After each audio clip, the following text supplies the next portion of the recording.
Here at Pro Football Weekly, we're bringing you the hot seat meter. Senior editor Eric Edholm ranked all 32 NFL head coaches where they sit on that hot seat. And Eric, the 32nd guy on your list, who is on the hottest seat possible, happens to be the longest tenured NFL head coach, and that's Andy Reid. What is about his position that puts him still on the hot seat? It's funny how those two things work out that way. I mean, I think fans in Philadelphia are tired of having good teams, but not great teams. Look at Reid's record, 126, 81-1.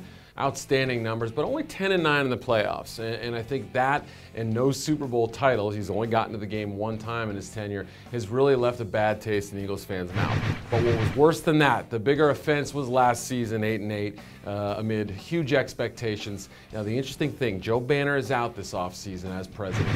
Jeffrey Lurie seemed to be siding with Andy Reid, basically handing him more power. And yet I believe that raises the bar, raises the pressure on him and the expectations for this season. It's interesting because you have some other long-tenured guys like Tom Coughlin, Bill Belichick. Well, they have the rings. Right. And Andy Reid obviously does not have that. You talk about those expectations. Obviously, a lot of that goes with Michael Vick. And Andy Reid has kind of put himself behind Michael Vick. Vick's going to be the guy. Injuries, he wasn't the player people thought he was going to be last season. How much does Vick's play kind of play into this role? I think it's not just Vick, but other guys that he's gone to bat for. Deshaun Jackson, we mentioned Banner. Banner was not in favor of giving him a contract extension. Andy won that battle. Deshaun is now on board, $15 million guaranteed. So it's Vick with the big deal. Deshaun Jackson.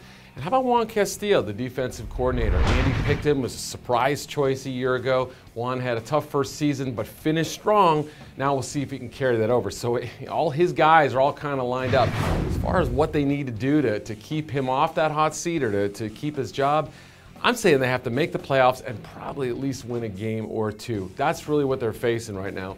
Eagles fans expect a Super Bowl at some point, and they wonder whether Reid can ever get them there. It's tough for them because they're in the NFC East, yeah, which some people will call the best division in football. It has the defending world champion Giants. It's got a Cowboys team that people expect to be better this year, and the Redskins are probably going to be in the up and up with RG3. So Andy Reid, certainly it's going to be tough for him, but you mentioned what the minimum is. I mean, could you foresee a situation where Andy Reid's not the coach of the Eagles in the 2013 season? Yes, and it would be a fascinating situation. It would be one of the most high-profile coaching free agents we've seen in a while. Somebody would snap him up quickly and they would hand him the keys to their franchise. So that possibility is very strong, and I think he is the hottest coach coming into this year. That said, I do think they're going to win a lot of games.